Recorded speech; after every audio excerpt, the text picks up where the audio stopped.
o'clock, so we're gonna get started pretty soon. I don't see anyone running down the sidewalk or anything to run in here.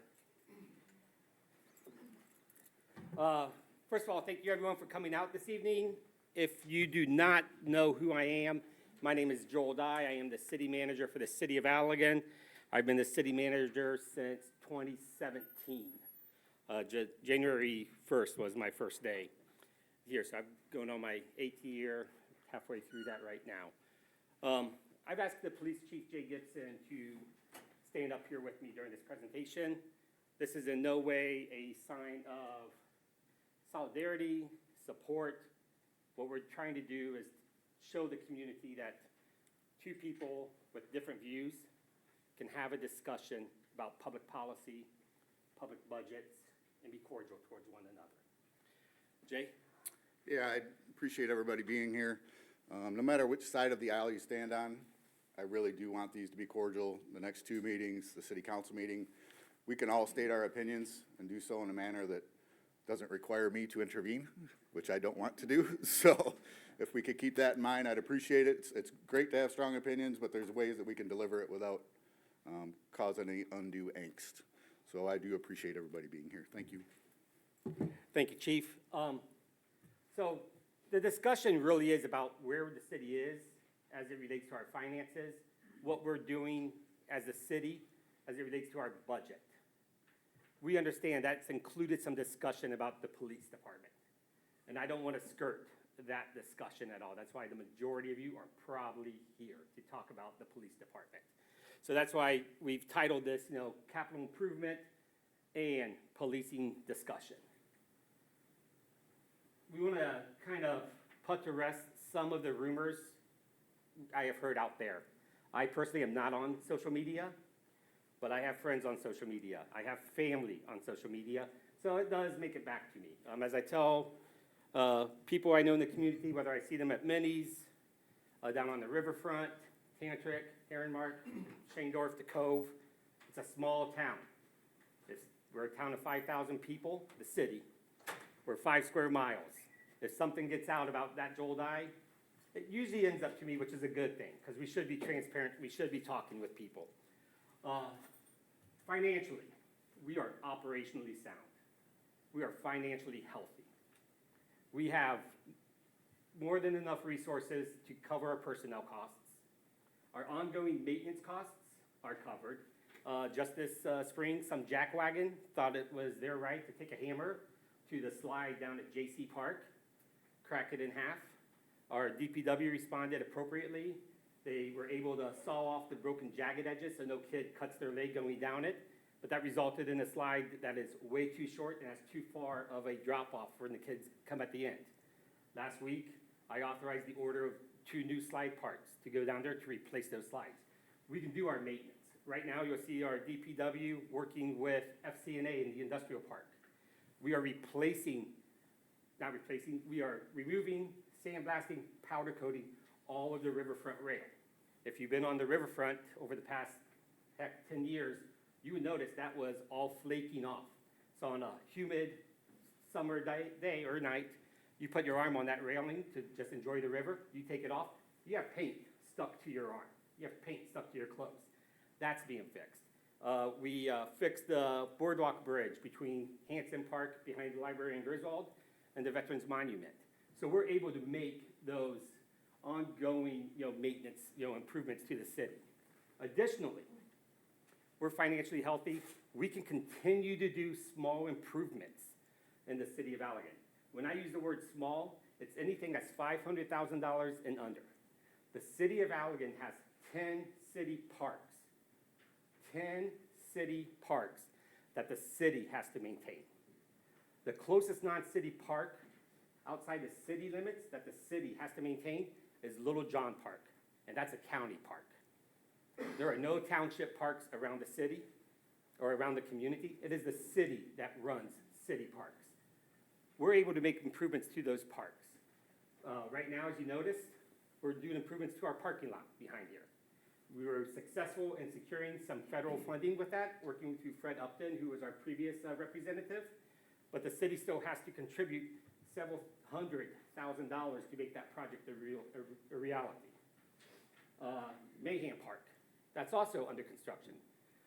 Again, the city was able to secure some grants, both through the state of Michigan, Consumers Energy Foundation, and wonderfully, the community stepped up and raised $69,000 as part of that project. The city's contribution is going to be under $100,000. When I say the city's, I mean the city general fund will be under $100,000, and that's all said and done. We're able to still make those improvements. Where we find ourselves tripping up, and that's why we've been in this planning process now for a couple years, of how do we fund large improvements. And this current city council we have right now in January said, Joel, we need to tackle these projects. We need to talk about these projects. We do not have the funding capability or capacity to invest in the infrastructure in our neighborhoods right now. So what you have on the screen right now is called a PACER map. PACER stands for Pavement and Service Evaluation Report. This rates or ranks all city-owned streets. The city, we have to maintain our streets. We don't have the county road commission maintaining our streets. That is a city responsibility. Those streets are all local streets. The only ones we don't touch are the state trunk lines that go through the city. So that's M222, M89, and M40. Those are state trunk lines. Those are the state's responsibility.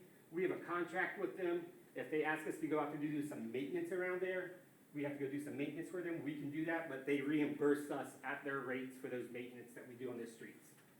73% of our streets right now in our PACER map are fair to failing. About 4 or 5 years ago, we started an aggressive crack sealing program to try to keep those streets from further sliding down that scale. We partner with Allegan County Road Commission as part of that crack sealing process. And the way we partner with them is they go out to bid, they oversee the whole bidding process, they get the low bid, and then we ask that contractor to extend their prices to the city of Allegan, and the city pays for the portion of the crack sealing that happens in the city streets.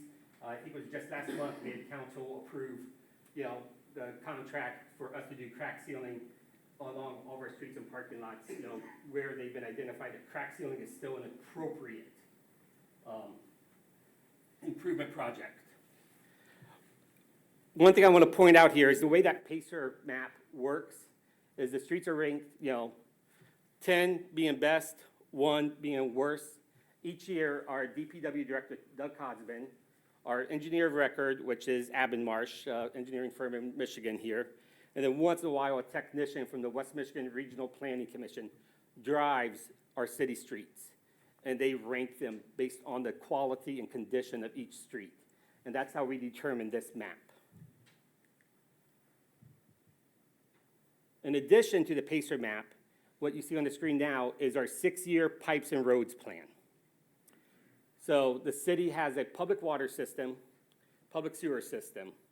Those you see at the top of that table there, that's water and sewer. You can also see it behind me. All the TV screens are showing the same information. Water and sewer improvements are funded by the ratepayers. We're good there. We've done sufficient planning over the past 8 years to ensure that we are bringing in enough money through our rate-paying program to fund water and sewer. It is the streets section, that $11,012,000, where we are tripping up right now, and we have to figure something out. That water and sewer has been identified as priority projects by our engineer due to the age and condition of the water and sewer pipes in the ground. You cannot replace water and sewer pipes without taking up the roads. There is no technology that exists for you to do that. Our 10-year capital improvement plan, when you include the roads and the water and the utilities, and we add into that technology upgrades that we have to make each year with our computer system, you include in that our asset management plans that we have for both of our plants, our water plant and our sewer plant, park upgrades, Regent Theater, Griswold. We have a gap funding of $11 million. And in that top left-hand corner is 20% of our streets that need to be reconstructed or resurfaced in the next 6 years or the next 10 years. And that's where that gap funding falls in of that 11 million. So, what are the options? And again, we are still in the planning stage. We are still looking at options. This is going to be an ongoing conversation that the city council of the city of Allegan is going to have. Our first option is we have the ability to do a voter-approved millage. Right now in the city of Allegan, if you are, our millage rate right now is 16.3 something. It's minus 16.368 is what our millage is, and the finance director is shaking her head, yes, I got that number right. That is one of the highest millage rates in Allegan County. However, the voters can say, hey, we want to raise the necessary money. You know, we're looking at around $400,000 a year is what we need. We can do another 2.5 mils increase. The voters can prove that.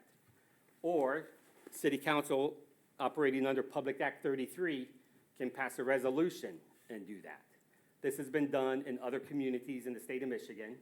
Most recently, it was attempted in Otsego, but the residents signed a petition to make it a vote, and it was reversed during a vote. And then they had to go back and just do a special approved voter millage is what they had to do.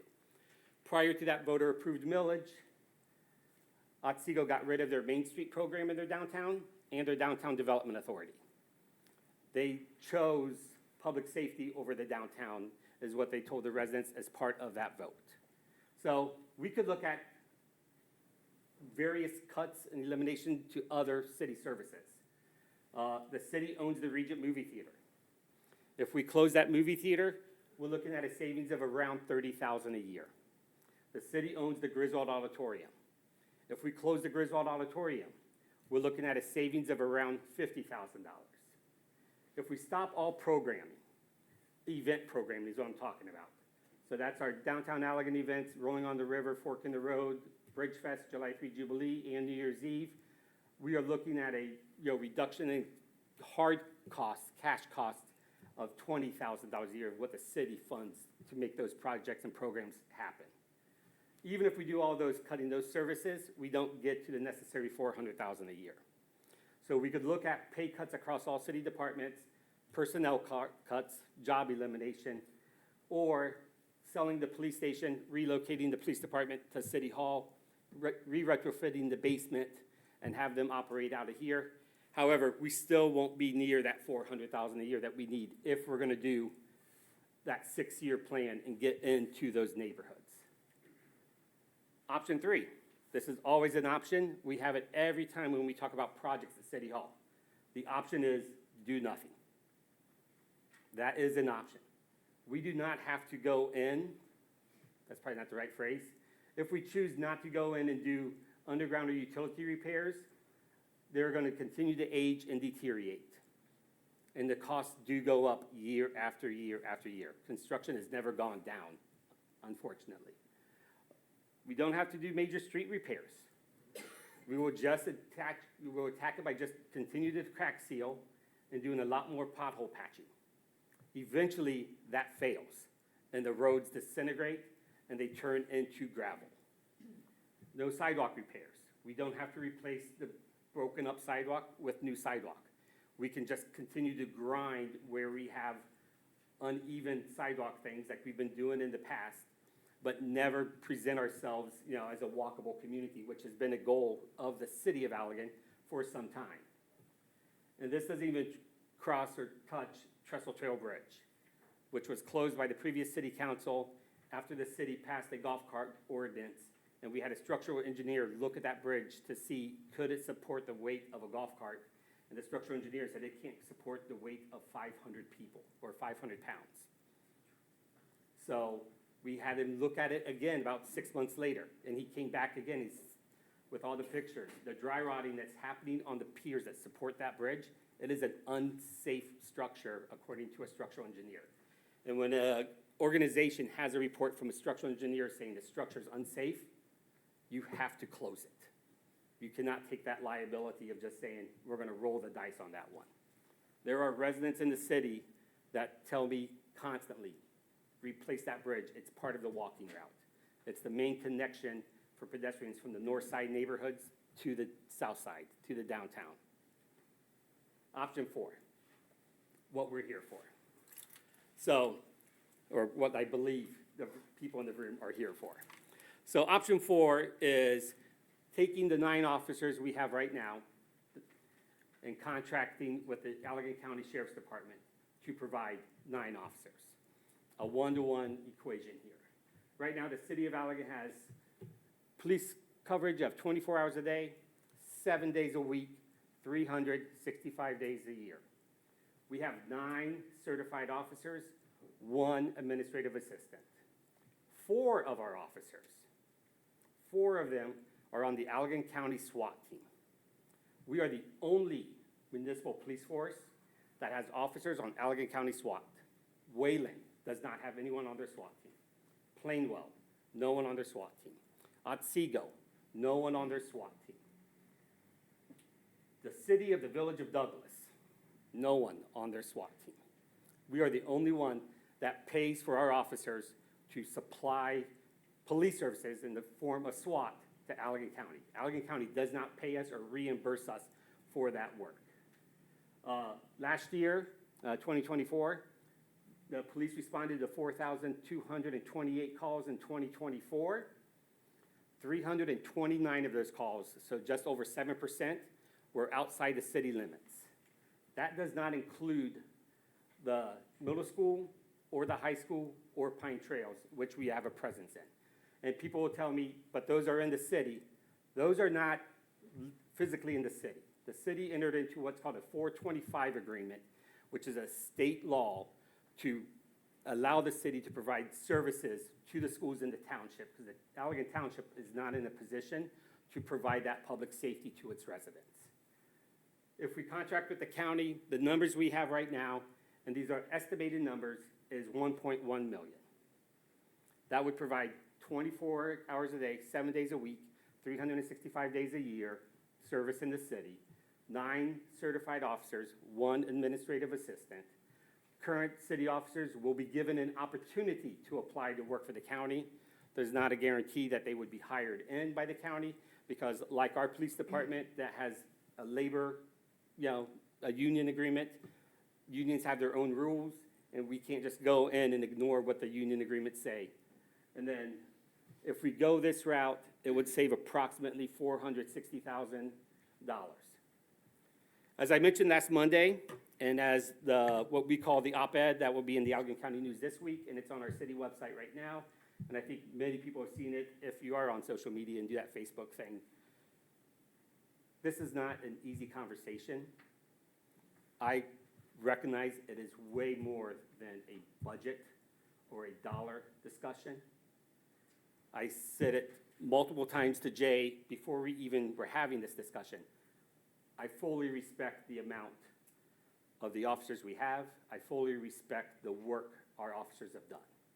When the former chief, Rick Hoyer, retired, or shared with me he was going to retire, as an administrator, you have 2 options at that time when a department head, a director level person retires. You can either say, cool, it's my chance to shape a department, an organization. Or you can say, things are going good there, things are going smooth, and you don't take that opportunity to shape or change. At that time, I chose, things are going good there, fully respect. That's why Jay, when he applied, it was kind of a no-brainer for me. I mean, we made him go through the whole interview process.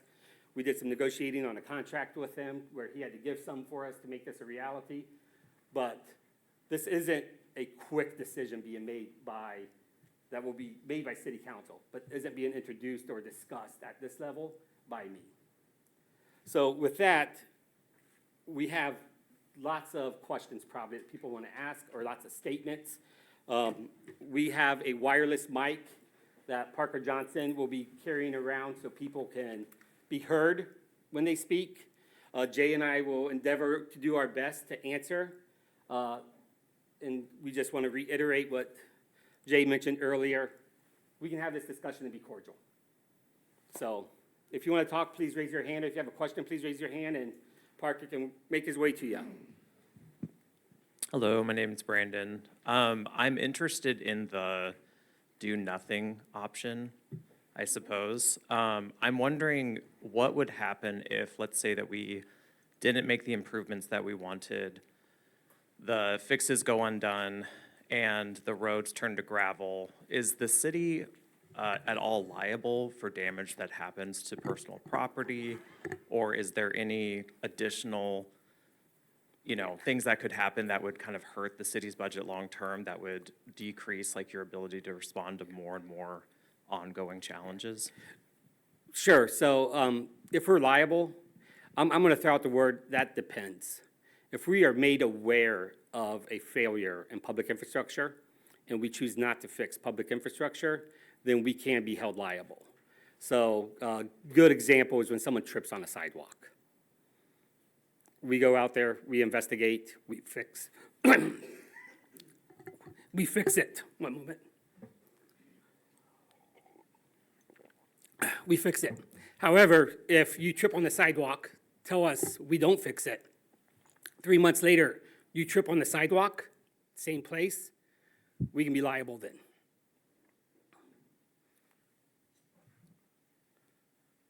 Mine's not a question. I know a lot of the, is it working? A lot of the people aren't out and about early in the morning, and I know the police are, we are. So we get to see all of the homeless, the druggies, and all those that are heading into our city rapidly from other cities now. And to me, this would be the worst time to lose our any of our police department. Because I feel safe with them here. I used to come in and water the flowers at 4 in the morning, and I had no problem with that because I felt safe. Now, going out by myself at 6:30, I have to be on guard a lot more.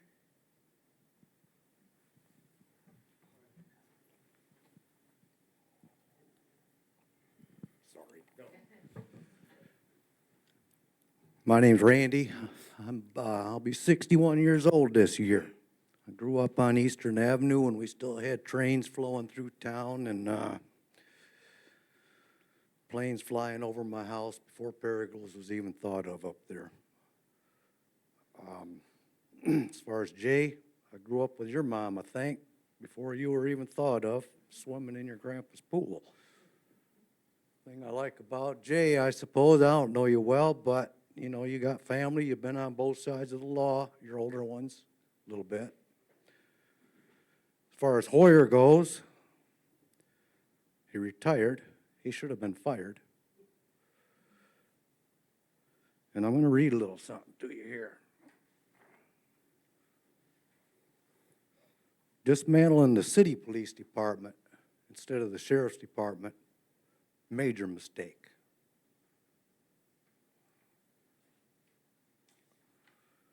My wife wrote this to Judge Buck. I'm writing it in regards to a previous lien ordered on March 22nd, 2018 for my husband. My husband voluntarily went to Borges. While we were there, I was asked to complete involuntary paperwork so that I was able to leave.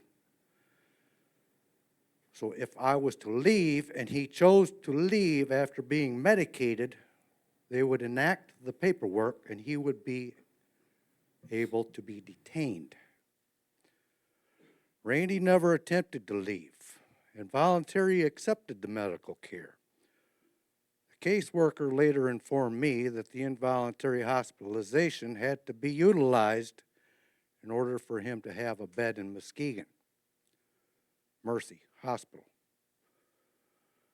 When this occurred, he was entered into the courts, and he had a lien placed. Since that time, we have not been able to have a gun in our home or have the freedom to hunt on our property. I completed that paperwork only for the safety of my husband as requested. I under no means felt he needed to have the court order, as he voluntarily went to the hospital to seek care. I sadly would not have completed this paperwork had I known it would have been utilized for a patient voluntarily seeking care.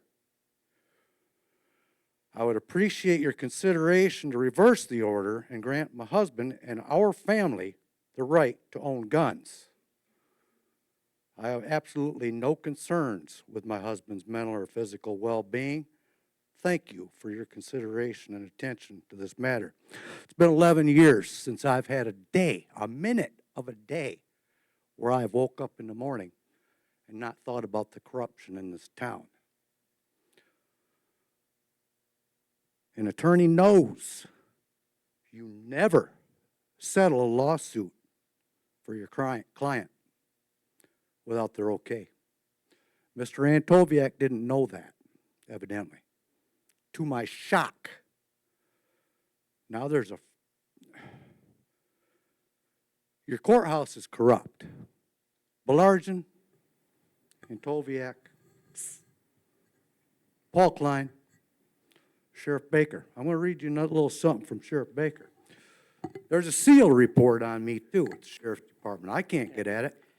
Just so we're clear, the city of Allegan has no control over Allegan County Sheriff's or courthouse. Well, I'll get back to the city of Allegan then. Thank you.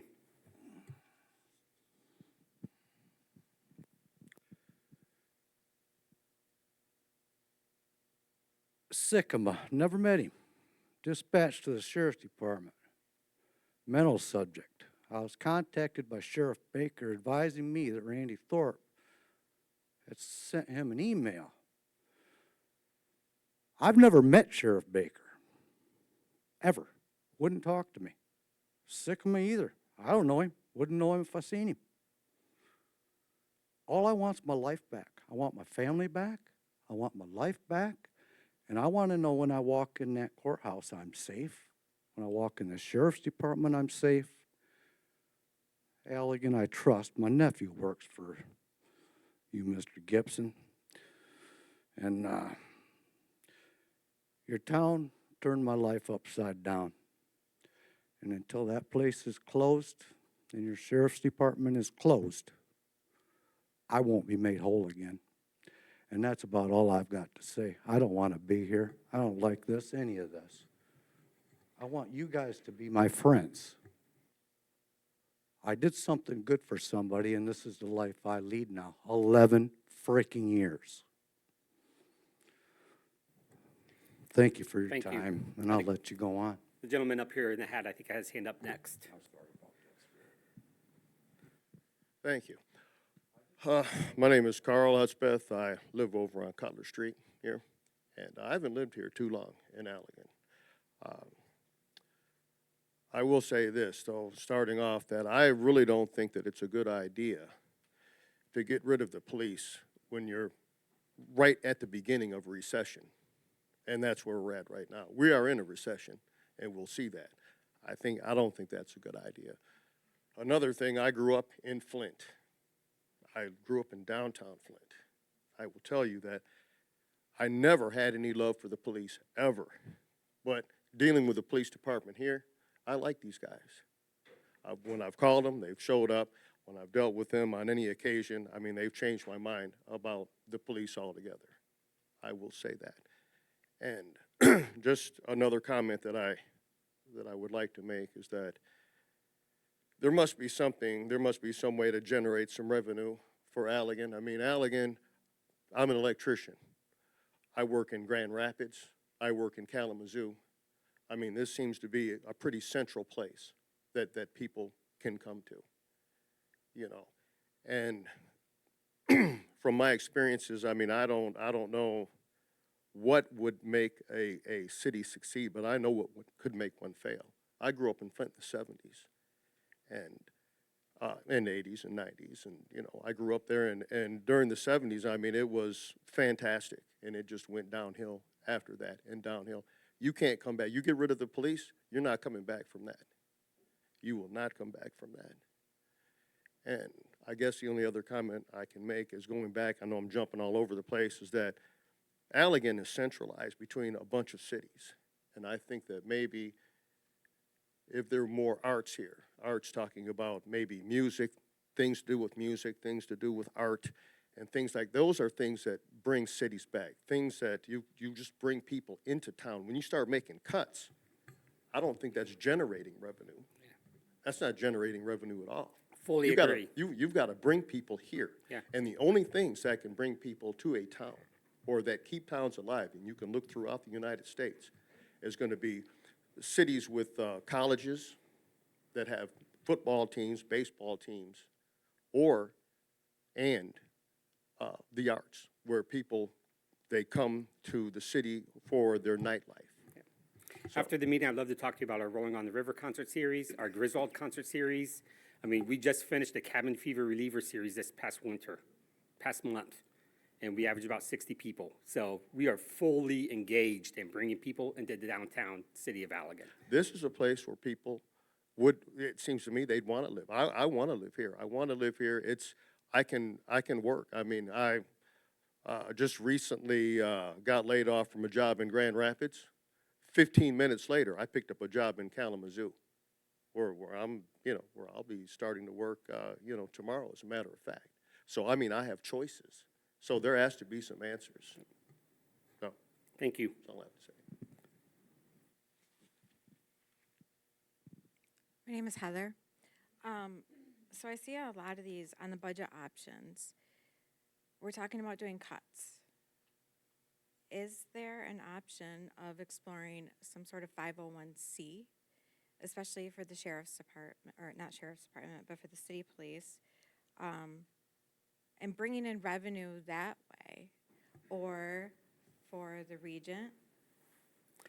Yeah, so 501c3, you're referring to a nonprofit. Yeah. Sure. The Regent Theater operates at a loss.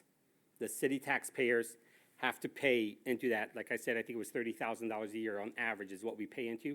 It's going to be a lot more this year because our cooling system is on the fritz, and we're putting in a $100,000 chiller program to take care of our cooling system so we can still have Comfortably Cool.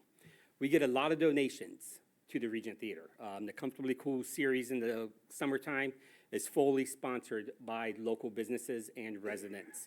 Our Festive Friday shows there are fully sponsored. But can those be tax write-offs?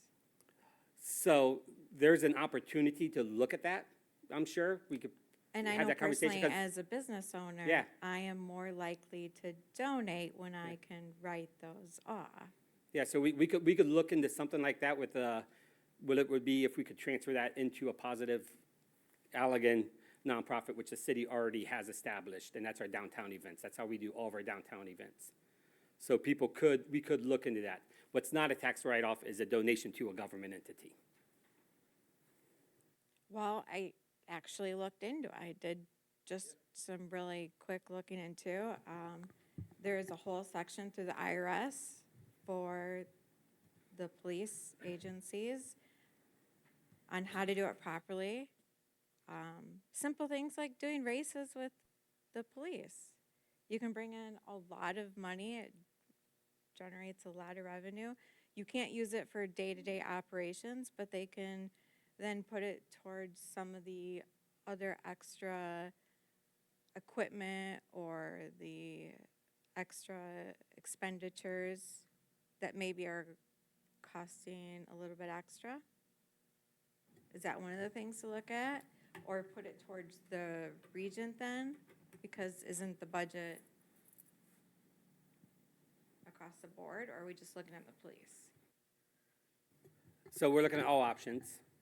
And if we already take donations at the Regent Theater. I mean, I am a member of the Regent But Theater. again, it's not a tax write-off. And it all depends on one's perspective. I know I don't approach my donations as a tax write-off. I approach my donations of supporting things that are good for the community. We can have our finance department and our attorney look into how would a tax write-off work there. I can talk to James, the superintendent of Allegan Public Schools, to see if they have a similar thing for people to donate as tax write-offs to support the school system, because we're both government. But that's a school. That's a lot different. Yeah. When I donate to the school, I say I'm donating to Allegan Public High School, and that's automatically a Yeah. tax write-off. And if I need a receipt, it's very easy Yeah. to get a receipt that way. That's an option we can look into. That's very much an option we can look into. I mean, it's very easy to establish a 501c. I've done a lot of Yep. it. Yeah, that's an option we can look into. Can we get $400,000 a year in donations from the community? I mean, you would be surprised, Yeah. as much as people want to stand up and support the community, if you tell them you're starting a nonprofit to support, and it's a tax write-off, you would be surprised. Yeah, Instead of cutting, that's something we can look into.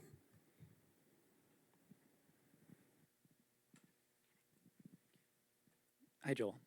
Thanks for having the meeting. I appreciate you being open to questions. And I have a couple quick ones, and I might save some for later so that other people can have an opportunity. But from a public perspective, I guess I'll speak for myself. This feels like it's gone from 0 to crisis just because of just unaware, I guess, of the budgetary situation within the city.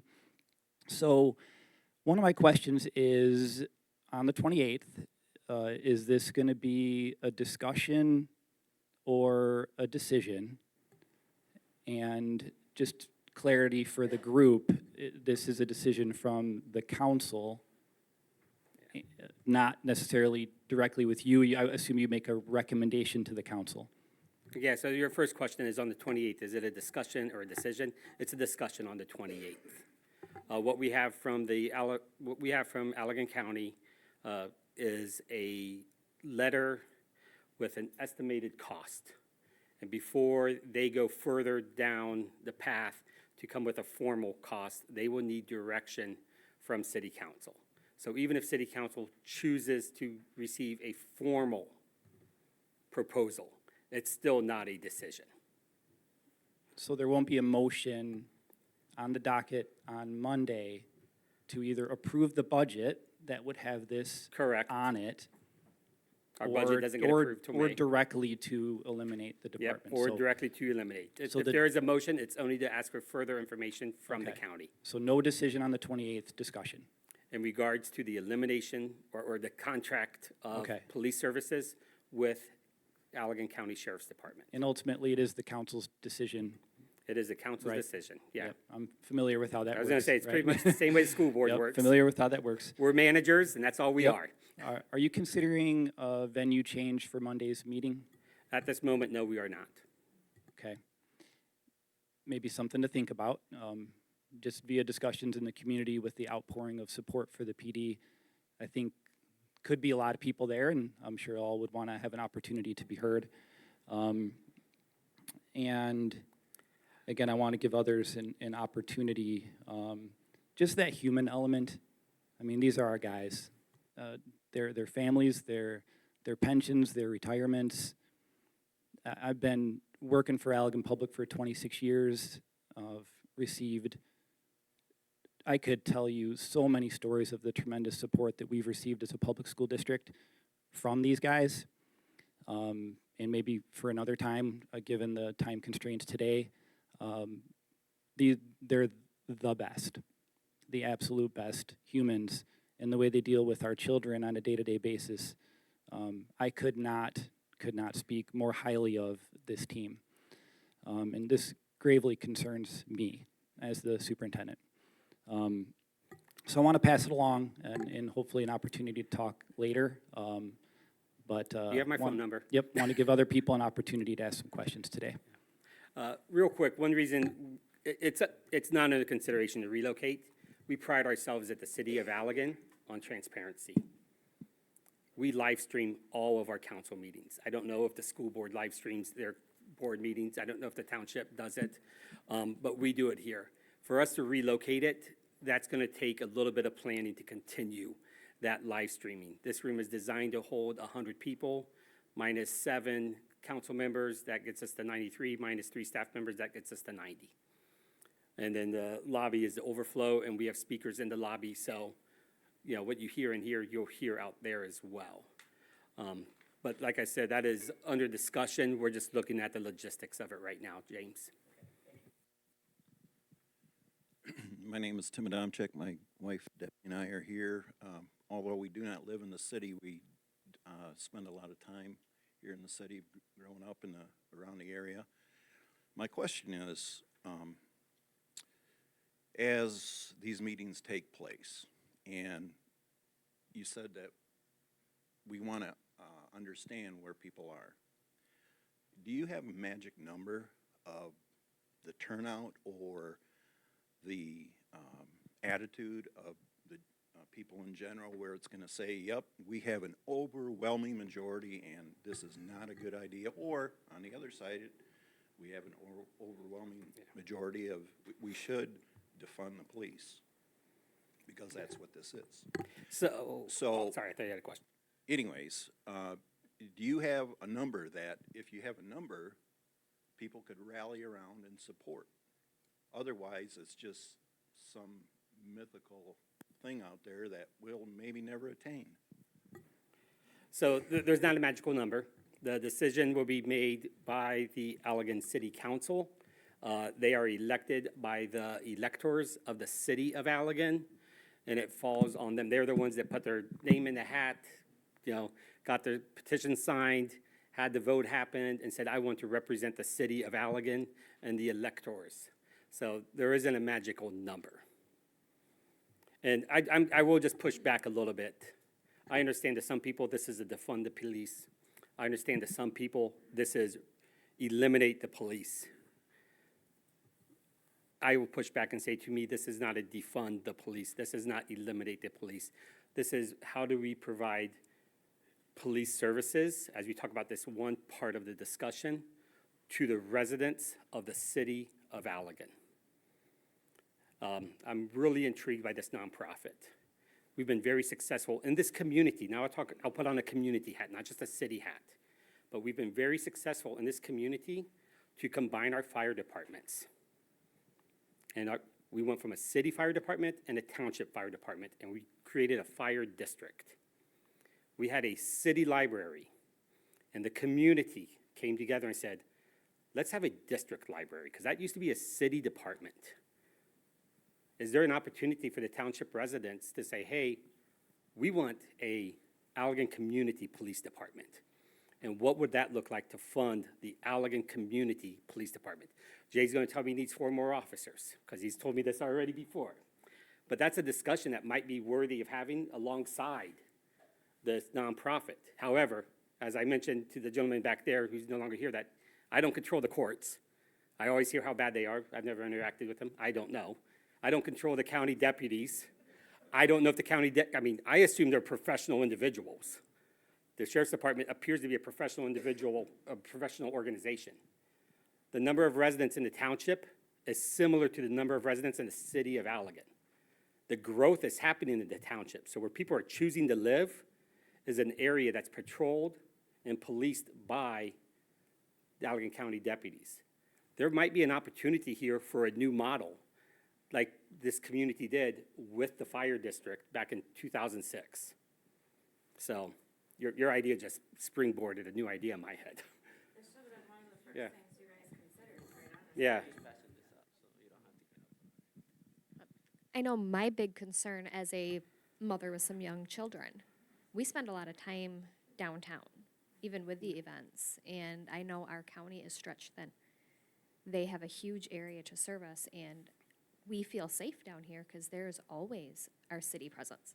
They are at our schools, they are at our grocery stores, and they're very quick to respond. And I think that's a big concern, is there's no guarantee that they will have a place at the county sheriff. And making it sound like, they'll open them, welcome them with open arms, I think is deceiving. We have 2 amazing police forces in this town. And it puts everybody in a bad situation, and if you're not safe, because if I don't feel safe coming downtown, I would go other places that I knew I felt safe. And I think that's what's scaring a lot of us in town. Good morning. Joel, you mentioned something about having to maintain our sidewalks in case someone would trip and the city would get sued.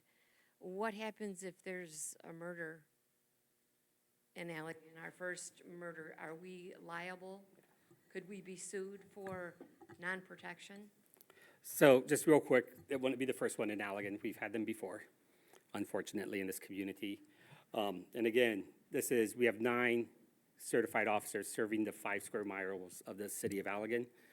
Under this idea, there would still be 9 certified officers serving the city of Allegan. So that is the discussion and the contracts that I have looked at that Allegan County has had with Allegan, or with Saugatuck Township, that they have had with Finnville, and that other counties have had throughout West Michigan and other, where the counties have contracted with the local municipalities like Coopersville, Hudsonville, et cetera. But the response time is not going to be immediate. I would push back on that idea myself. The Allegan County Sheriff's Department is located within the city limits of Allegan. They are located on North Main, A37, or River Street, I apologize, across from Wolcott, Highland, and Riverside neighborhood. That response time will be similar, is my opinion.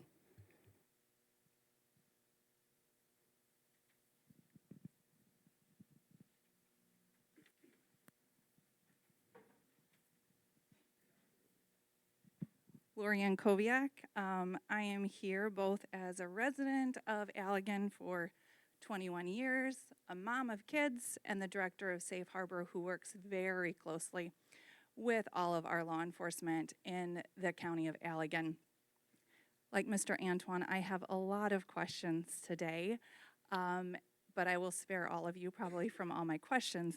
But I do want to comment, at least on the response time. We have had our center in Allegan, the city of Allegan, on purpose. So for those of you who might not know, we work with child abuse and neglect victims at Safe Harbor.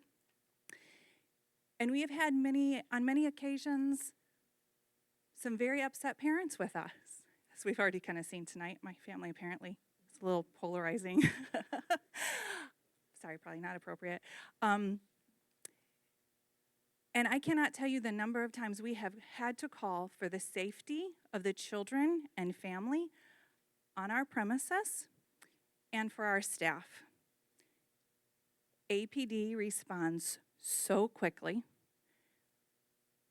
We don't even get off the phone with 911 before law enforcement gets there. And we don't necessarily need to stay on the phone that long, but they are there. I have had multiple conversations through the years with both Sheriff Baker, who I know personally, and with the Chief of Police, Chief Gibson, as to where Safe Harbor would be located. And those conversations were directly related to how fast can law enforcement respond to us.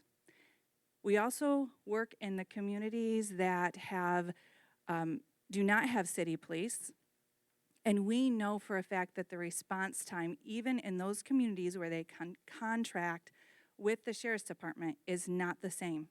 Because if the city will only be paying a portion of what is required to cover this area. So they'll pay 75%. When there is a call across the county for a murder, a domestic violence situation, a child abuse situation, that officer has to respond if he is the closest one, which means it takes him out of the city if that call is out of the city. So that one officer that would be contracted to be in the city is now gone. And you get in a car accident and you need help, or something else happens, law enforcement's not able to respond. We've had these very clear conversations. I also sit on the child death review team. I know exactly how long it takes law enforcement to get from one spot of the county to the other. I also know that when our city police department helps us out in the city and the county car that's assigned to the city, they will be here to back up. But if they're not here, they can't be here, and it only relies on our city. So yes, our city does sometimes respond outside of the county, or outside of the city, sorry. It also means that the county's going to help them because they're helping the county, so the county helps back. We have an excellent relationship between the city police department and the sheriff's department. So one of the things I had was the response time. some of the other concerns that I have are how exactly is the county going to bill us? And the cost savings, there's so many other ways that the city could be bringing in revenue, but there's so many concerns as to really the reality of what does this contract look like. And just because it looks like there's 9 people if we contract with the county and 9 people now, that's not the same equation, because those 9 people aren't dedicated to the city. They have responsibility. And I think that this was jumped to way too soon and not clearly figured out how else to keep the city police department. I don't want to drone on, but wanted to at least talk about the response time, because I just know the whole reason why I have personally stayed living in the city, why our agency is still in the city, is because of the police department here.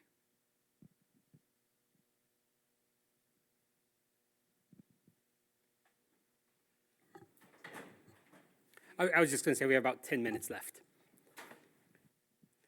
I would just like to comment on, first I have a question for Joel on, do we have any idea how much we pay for the SWAT officers? Is that paid per call? Is that paid on a weekly, monthly basis?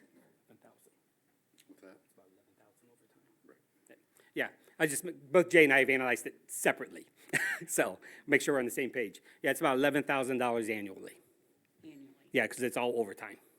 Okay. Okay, my second comment is, as far as the billing goes, Lori, that's billed from the county, and you are correct. I am 100% sure that the city would not pay for 9 officers.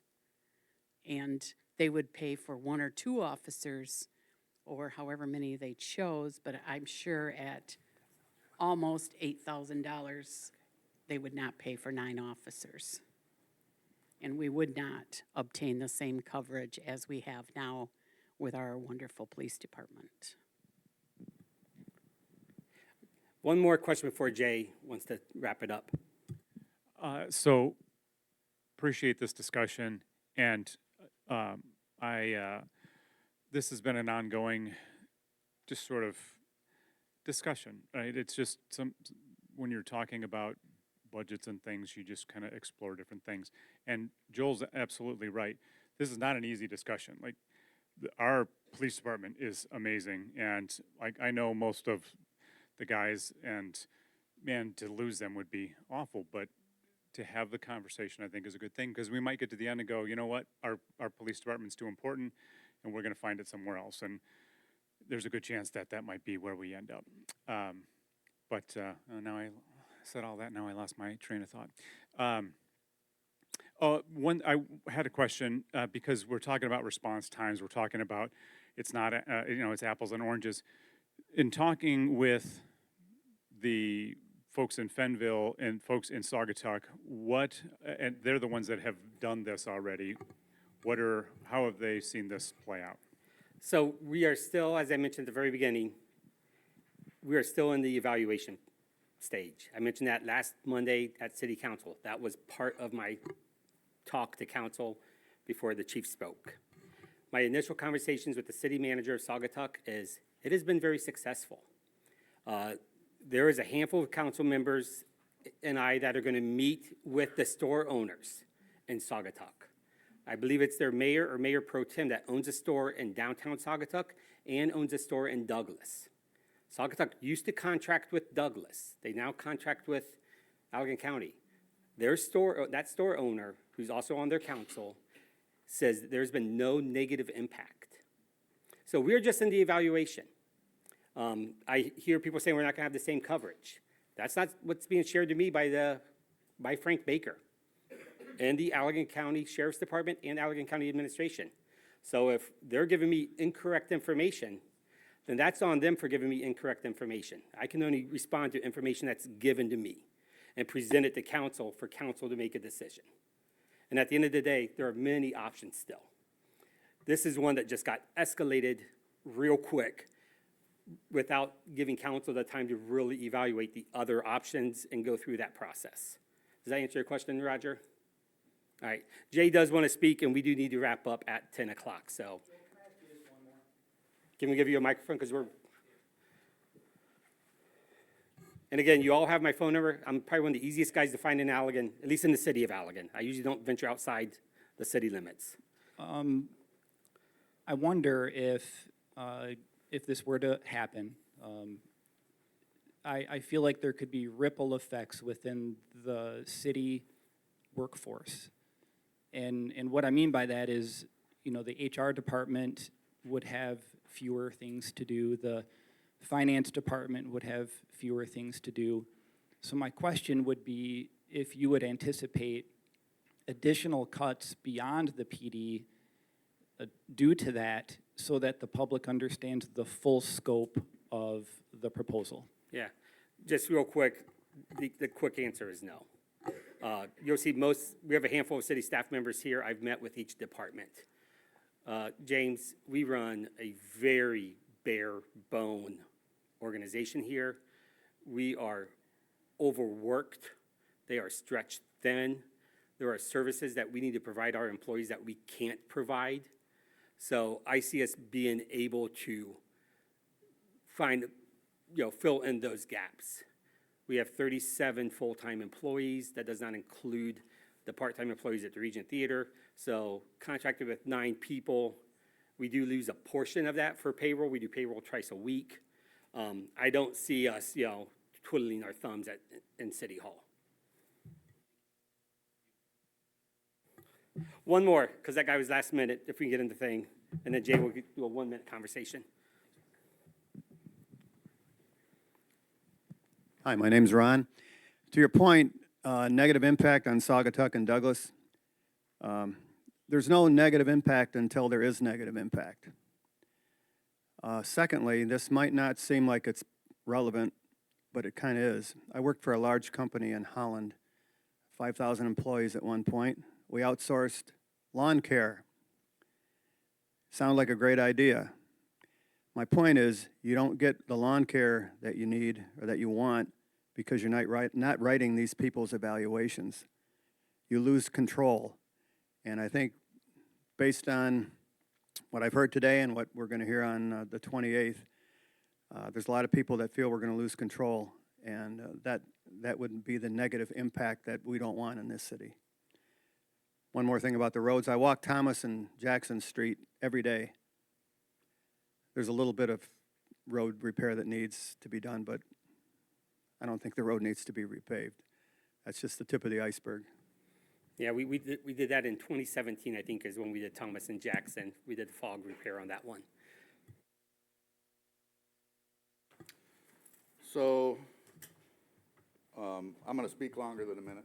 If you want to leave, you're more than welcome to. First and foremost, Joel and I have had many discussions regarding this, and I would like to say that we've been able to keep it respectful, even though it's uncomfortable, and I'm going to do that here today as well. As far as I took a few notes. As far as the one-to-one response, the Sheriff's Department would tell you that it's not a knock to them. I worked with them for 27 years. Their own contract states, under the county's contracting model, time will be spent outside the designed city service area, approximately 25%, covering other jurisdiction and fulfilling other countywide duties. This allocation will be adjusted as needed based on service demands and providers. That's their own statement. So it's not one-to-one. I apologize to a couple of the council members I spoke to early on because I said I don't think the savings is going to be what it is.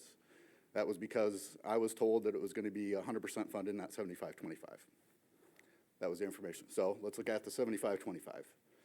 25% of the time, they're telling you in their contract that they won't be here. Now, could they be close? I'm not going to talk in absolutes, sure, but we don't know that. So if the budget's $1.1 million, or that proposal from them is 1.1.2, something like that, 25% of that is $312,000.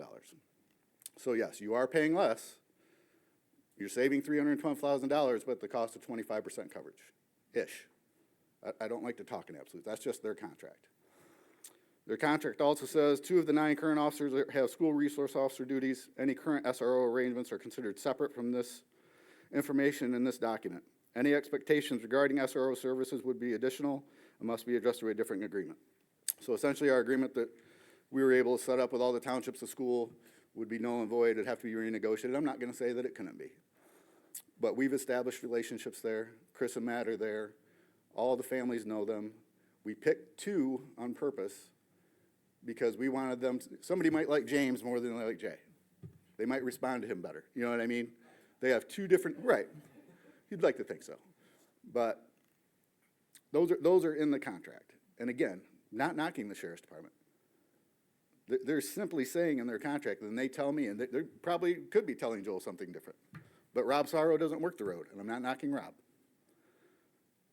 The county will tell me that they won't get the service, and they're not dogging their own department.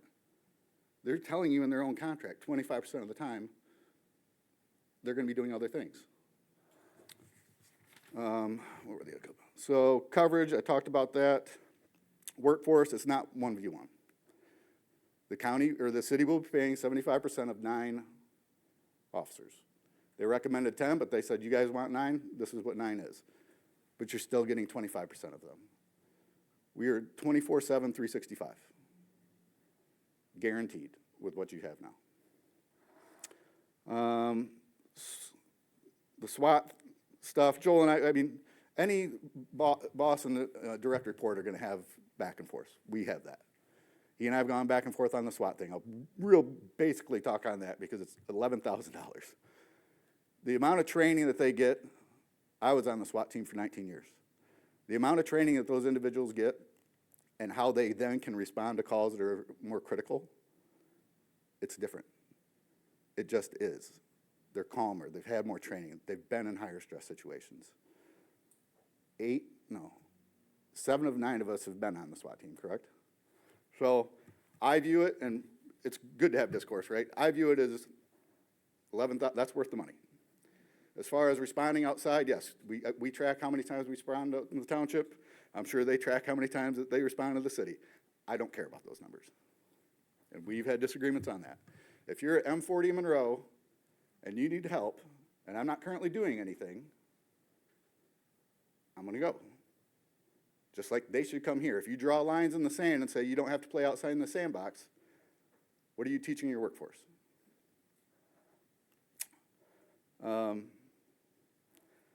The transparency thing, and he and I have had good discussions about this. He may do things different than he did before, I don't know, but I didn't know about this. The sheriff's department didn't tell me until I asked, and recently we had a meeting where they've now changed their policy on that because they did tell another city that reached out to them. I won't say what it is, not my information to tell, but they said they'll never do that again where you need to talk to the chief first. And I understand why it was done that way, trying to avoid, but it was always going to be this eventually, no matter how far the can got kicked down the road. And council didn't know much about this. Joel's had these discussions before. As Roger said, there's conversations that every year you're going to have about your budget. I get that. But when that cloud's always over your head, it makes it difficult. And Joel and I have had these discussions. It's difficult for us right now. And I've had to talk to my people and say, listen, Monday, they very well, use your words, they very well may say, yes, let us see the numbers. But I'm going to tell you the numbers aren't going to be that much different than what they are here. So then we go down the road. If this is truly what if we want, then that's your vote. If it's not, then I don't think we should keep going in this spiral. It's one or the other. Just a little lighter note before I get done. I think I've touched on most of the things I wanted to. Huh? You have, I see your notes. Oh, good. Just a quick joke to try to lighten things. Your jokes aren't funny. I know, you've heard them though. You Yep, sound like every my single wife. one. You sound like my wife. So Dee Hoffman used to run the emergency department talking about response times. And she said, yeah, we've been keeping track of your response time, and your response times are 3 minutes. And I'm like, okay. Like 3 minutes isn't that long, but it seemed long, like if it was like an emergency, like we can be there faster than that. And I said, well, is that for everything? And she goes, yeah, every call. I'm like, Dee, you guys called me for a cat bite the other day. I finished my sandwich. So it's not one-to-one. Obviously, I'm biased, but I feel like, I mean, Joel's own words, he said that we're the most professional department he's worked with in 25 years. So it's not just about numbers. I mean, we can play the number game all day long, but I understand that you have to ask the questions. That's why he and I can have the conversations. We can agree to disagree. So I'll be here. Anybody wants to ask me any other questions, I'll be here as long as needed. Thank you. Thank you, guys. And with that, we're wrapping it up, and then we'll do this again at 2 o'clock. You do not have to come back. We've seen the faces. If you haven't signed, please sign in just so we can keep track of the people who've been here, and then we'll do it again at 7. Thank you, everyone.